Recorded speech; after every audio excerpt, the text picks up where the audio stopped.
Sir ये second osteoporosis course चल रहा है, एग्जैक्टली किसके लिए है, क्या है? हाँ, ऑस्टियोपोरोसिस का मतलब होता है कि हड्डियों की कमजोरी। ऑस्टियो मीन्स बोन, हड्डी, और पोरोसिस में जहाँ पोर छेक छेक हो गए हों, हड्डी जहाँ कमजोर हो जाती है। आमतौर पे जितनी भी हमारी फीमेल्स हैं, औरतें हैं, पीरियड्स खत्म होने के बाद उनको हड्डी कमजोरी होती है। ऐसे मेनोपॉज के बाद ऐसे ही आदमियों में 60 और 65 ईयर्स के बाद बोन की कमजोरी होती है। अगर हम उस पर ध्यान ना दें तो हमें बहुत सारे फ्रैक्चर्स देखने को मिलते हैं हड्डी कमजोरी की वजह से, और वो फ्रैक्चर बहुत बड़ा एक कारण है आगे की जिंदगी को खराब करने में। वो फ्रैक्चर जो कूल्हे पे हो जाते हैं, कलाई पे हो जाते हैं, या रीढ़ की हड्डी पे हो जाते हैं, ये आगे की जिंदगी के लिए बहुत उनके लिए मुश्किल होती है, उनके खुद के लिए भी और उनकी फैमिली वालों के लिए भी। तो उसको हम रोकथाम के लिए कैसे उसको हम प्रिवेंट कर सकते हैं, कैसे रोक सकते हैं, उसके लिए ये कोर्स किया गया है। ये कोर्स है या वर्कशॉप?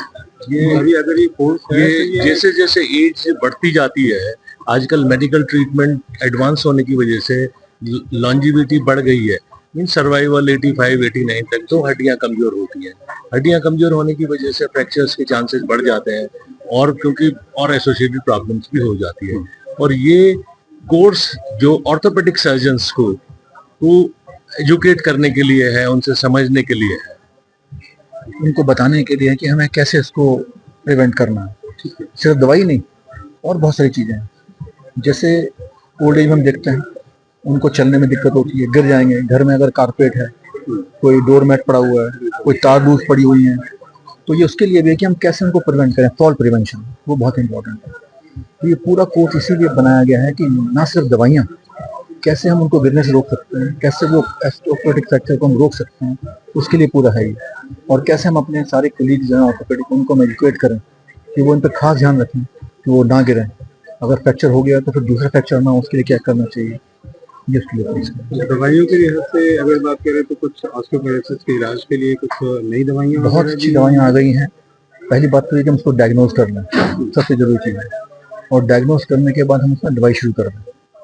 हालत ये हुई है कि डायग्नोज करने के बाद भी, क्योंकि अवेयरनेस ना पब्लिक में है, ना ही इतनी अवेयरनेस अभी हमारे कोलीग्स में है, उसी अवेयरनेस को क्रिएट करने के लिए हमने ये कोर्स रखा है, ताकि हम जल्दी उनको, पहली बात तो कि हम प्रिवेंट करें बचपन से ही।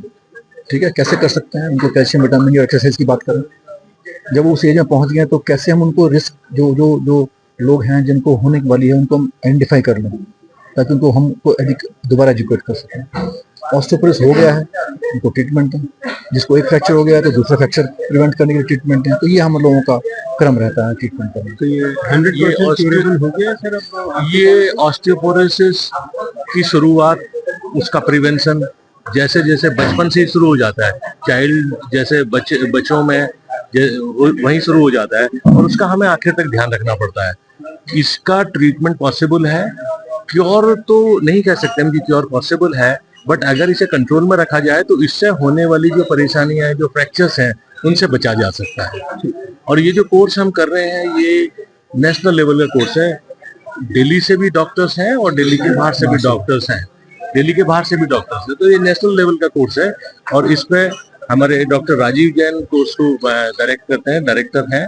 ये इन्हीं का ही चलाया हुआ कोर्स है, और इसमें लोग इसे बहुत ही मतलब एंथुजियास्टिक हैं सीखने के लिए। और एंथुजियास्टिक आप यहाँ देख सकते हैं, कितने सारे हमारे doctors from all over India आए हुए हैं यहाँ।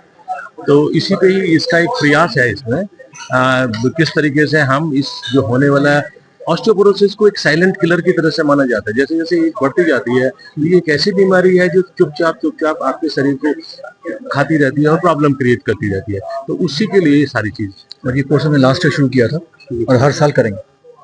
जितना भी ज्यादा कौन बैनर करते हैं इसको? Easily orthopaedic association. चेयरमैन इस कोर्स के ये थे, डायरेक्टर मैं था। तो हम लोग दोनों और हमारी पूरी टीम ये देखती है कि हम इसको कैसे अच्छे से अच्छा हर साल बना सकते हैं।